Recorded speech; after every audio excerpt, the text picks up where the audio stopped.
Inductor is a device. Okay, capacitor is also a device.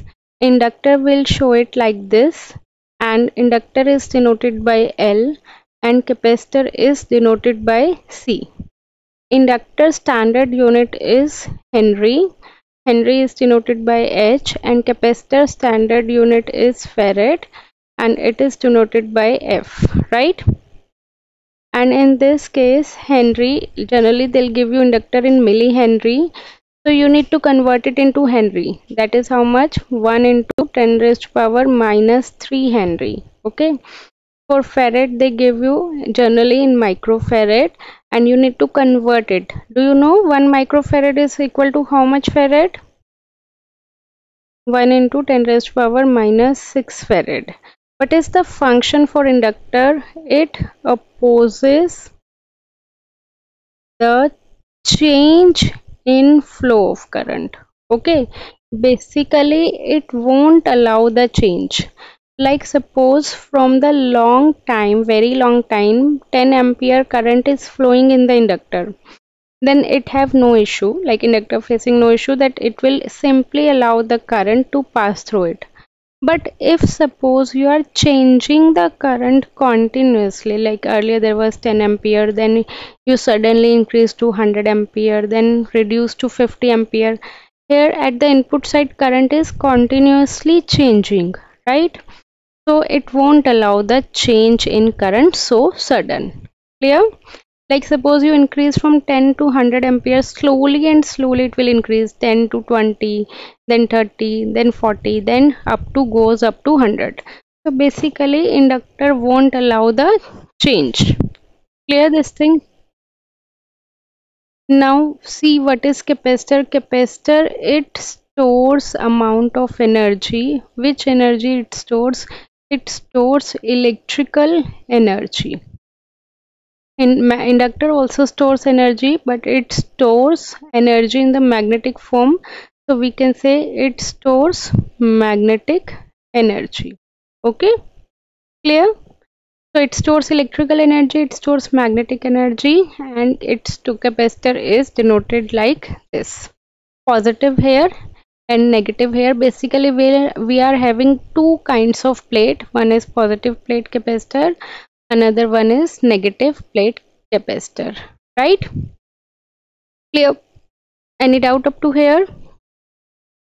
So capacitor and inductor are basically known as the energy storing element. As I just told you, why they called as an energy storing element? Because inductor stores energy in the magnetic field and capacitor stores energy in the electrical field, and that's why they are called it as a passive element. Why passive element? Remember I told you there are two kind of element. One is active element and another one is passive element. Can you tell me the difference between these two elements which I told you in the last unit?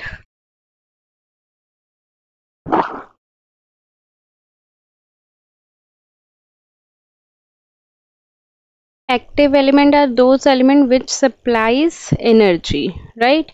And passive element are which consumes energy.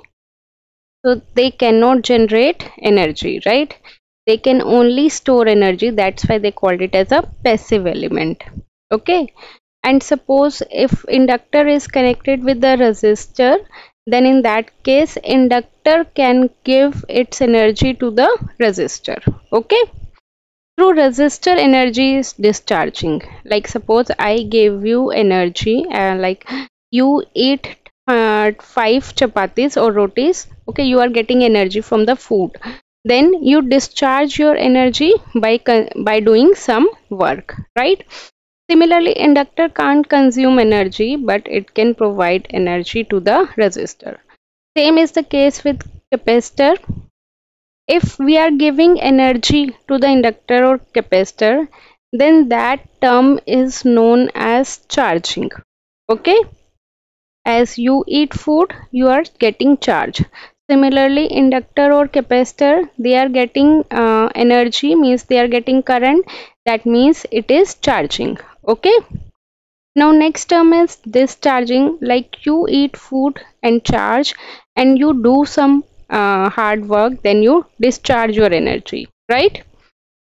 Similarly, if inductor is connected with resistor, then inductor will give all its energy to the resistor, that is known as discharging. Okay, because resistor is a device which consumes energy. Similarly, capacitor is there, capacitor is connected with resistor, so capacitor starts giving energy to the resistor, then that is known as discharging. Clear? Charging and discharging. And in cannot return more energy than they have stored. Obviously, whatever energy they will have, only that much amount of energy they can give it to the another resistor. Correct?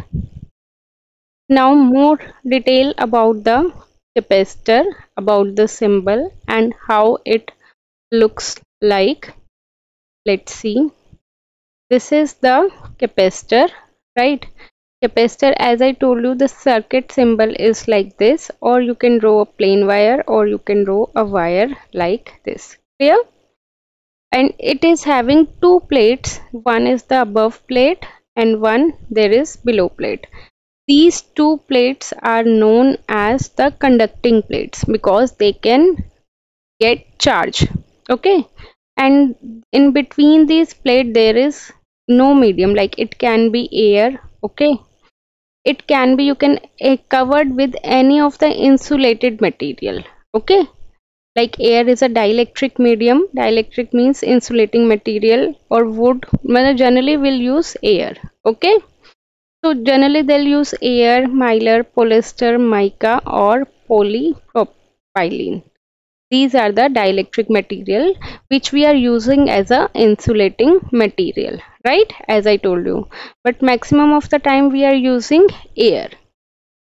So it is made up of two sheets, that is both are conductor.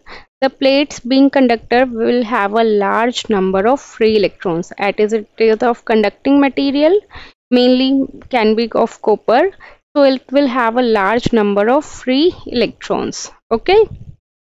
So in this case, we can apply voltage to the capacitor, right? If we'll apply voltage to the capacitor, then tell me, it will start charging or discharging? When we are giving supply to the capacitor, it will be in the charging condition or discharging condition? Tell me, in this case, it is charging or discharging? It will be in the charging. Whenever a capacitor is connected with the resistor, then in that case it would be discharging. Okay, or any of the load, resistive load. The physics of capacitor, they said, as I told you, we are having two plates, right? One is of positive and one is of negative, and in between we'll have dielectric material. So as you know that current always moves from positive terminal to the negative terminal, and electrons always moves opposite, that is negative terminal to the positive terminal, right? So they have shown you the electrons flow.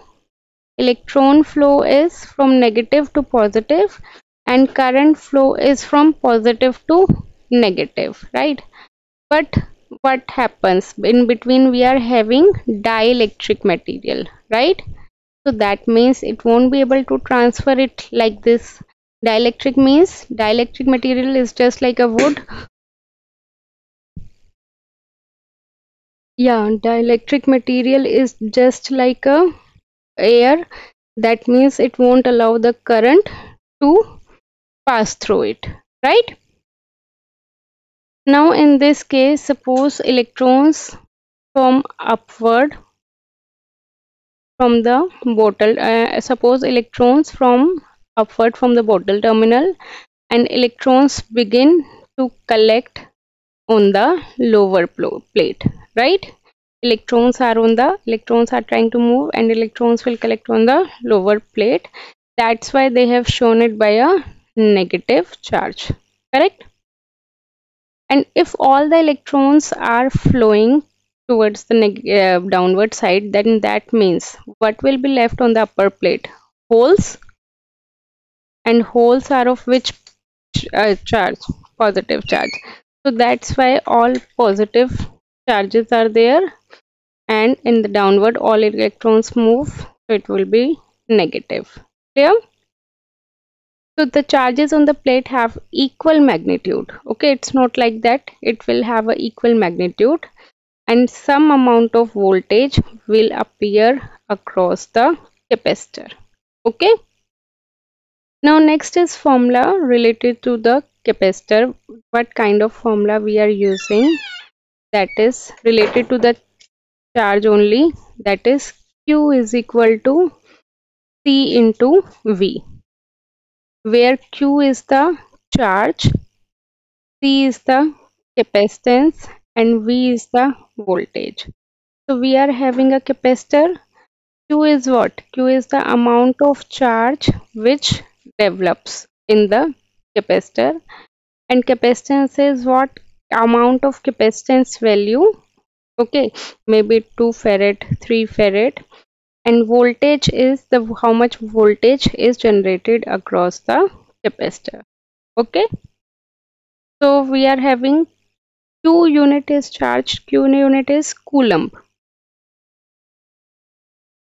and capacitance unit already you know farad, and voltage unit is already know volts. Clear? Next we need to learn about the how much current can flow across the capacitor, because we should know the current value also, right? So that would be how much? As you know, Q is equal to C into V, as V is time dependent function, because according to time voltage can change, right? Next we'll have current across capacitance, that is we'll have formula C dV by dt. See how can we get it? As you know, if you remember, you have studied in school level, Q is equal to how much?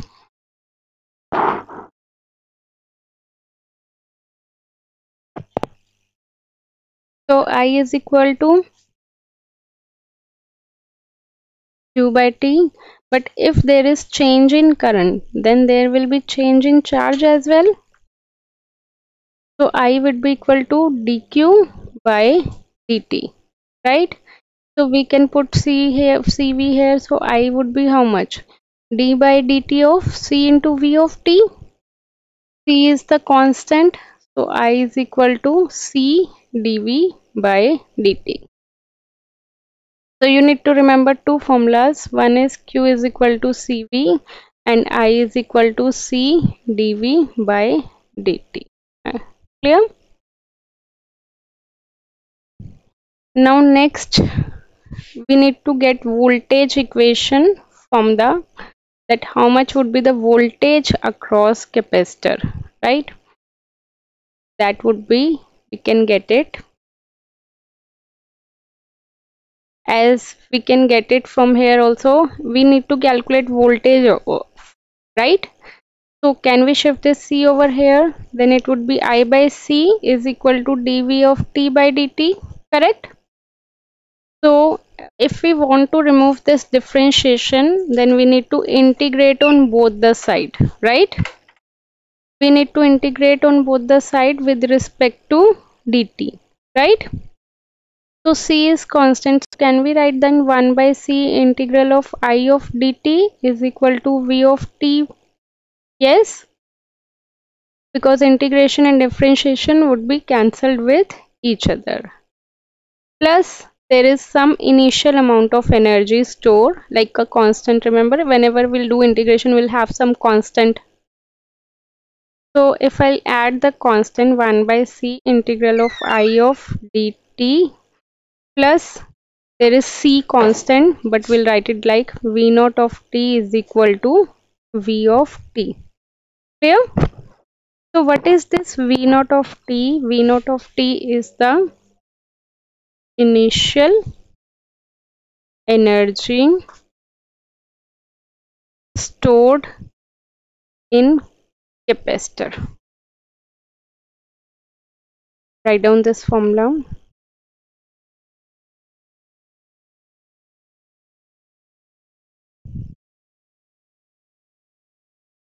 Yeah. Okay. Like suppose we are having capacitor, right?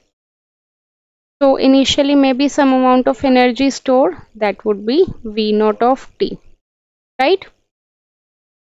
Next one is the how much energy and power we can get it from the capacitor. Did you remember the formula for the energy and power? P is equal to VI, and energy formula is P into T, right?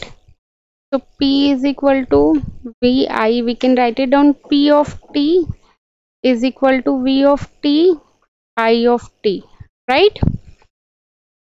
P of T will remain as it is. I of T we already calculated. Tell me.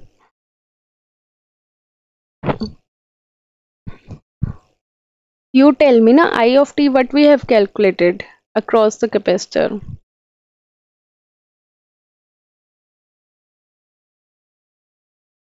Remove, don't consider the initial energy. Now tell me the formula for I of T.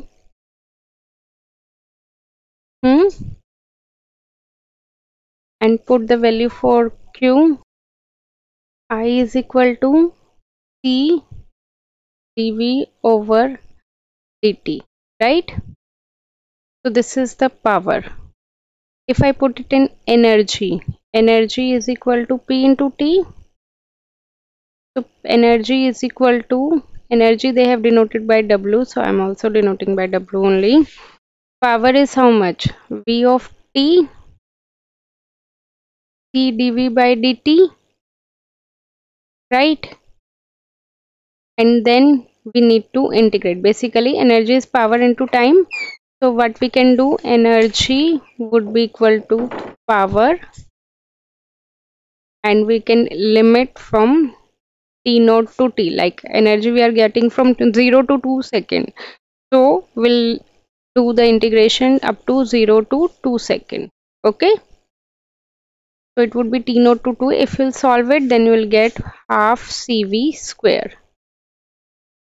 Half CV square. Okay. So you need to again remember this formula, that energy is equal to half CV square. You got the value for current across capacitor, right? You got the value for voltage across capacitor. You got the value for energy across capacitor. All these three formulas you need to remember it. One of the formula is Q is equal to C V of T, and I is equal to, what was that? C dV over dt, and V of T is how much?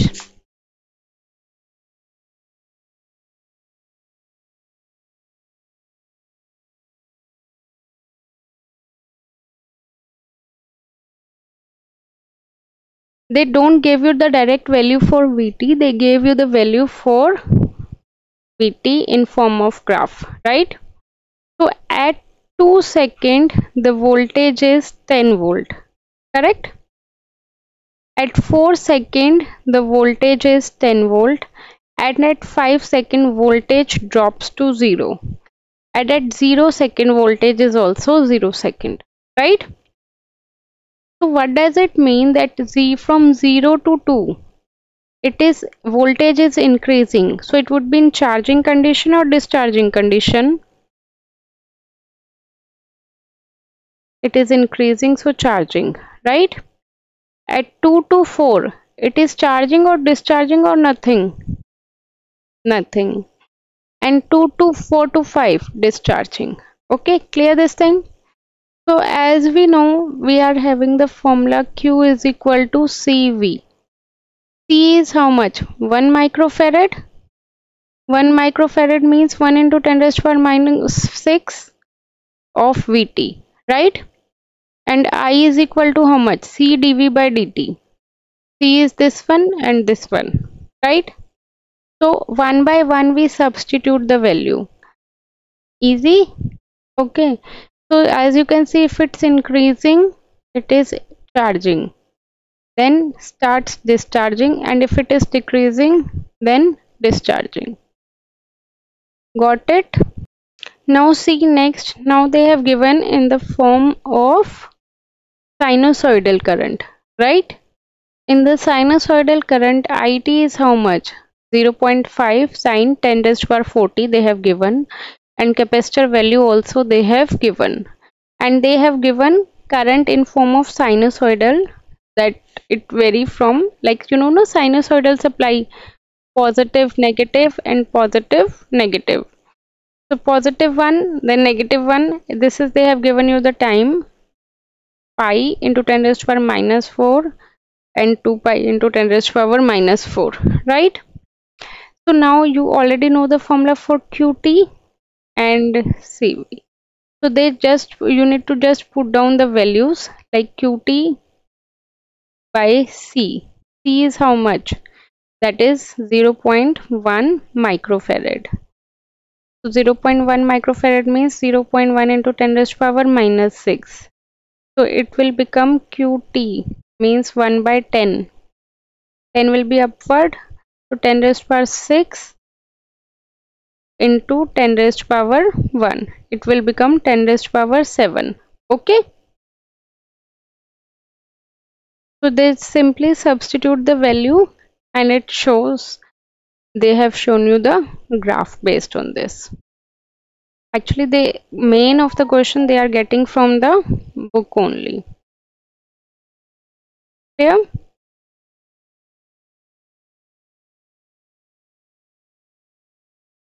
Now the next, all these are the graph. Next one is, if suppose capacitor are connected in parallel. You know, when resistors are connected in parallel, then what will happen?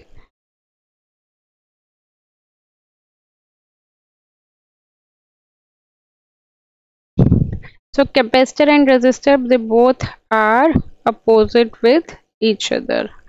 So C1, C2 and C3. So it would be C1 plus C2 plus C3. I think derivation is not, you don't need. Similarly, if capacitor is connected in series, then in that case it would be 1 by C equivalent is equal to 1 by C1 plus 1 by C2 plus 1 over C3. Got it?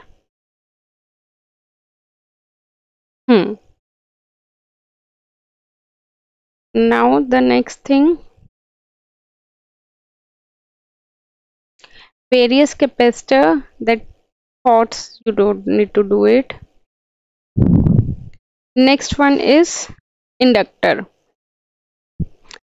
What is basically an inductor? Can you tell me now? What is the function of inductor?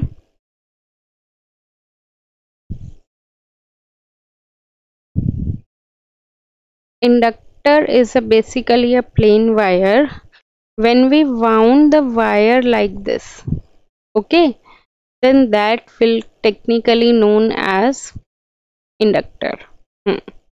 It's a, see, they have taken the iron material and they wound the wire like this, so it will become inductor. And in transformer also we are using inductor, correct? Now in the next case, we are having use of inductor in transformer. Do you know what is transformer exactly is? What is the function of transformer? Why we are using transformer? Transformer is used to increase the voltage or decrease the voltage. So next one is the basics of inductor. Basics of inductor means voltage across inductor is how much? V of t is equal to L di over dt. Okay. Now if we want to calculate current across inductor is how much? You tell me what should be there. See, IL. We need to calculate IL. Let's keep IL there only. Can we shift L? So it would be V of t by L is equal to dIL by dt, right? Now we need to integrate to cancel the differentiation. So it would be 1 by L is constant, 1 by L integration of V of t is equal to IL. Now, okay, understood? Now we need to consider the initial energy also, right? And initial energy will be always in the form of capacitor, always stores in the form of voltage, you can write down, or inductor always stores energy in form of current. Inductor stores energy in form of current and capacitor stores energy in form of voltage. Clear? So what should be the initial energy here according to you? No, initial energy will be in the form of current or voltage. Current, that would be I naught. Okay.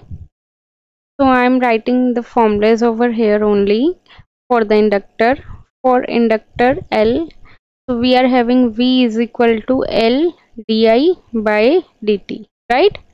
And I would be equal to 1 by L integral of V of t dt plus initial energy in the form of I naught. Here you can relate, here voltage is there across the capacitor, so initial energy is in the form of voltage, and here there is inductor, so initial energy is in the form of current. Okay, clear? Now these formulas you need to remember. Inductors have memory.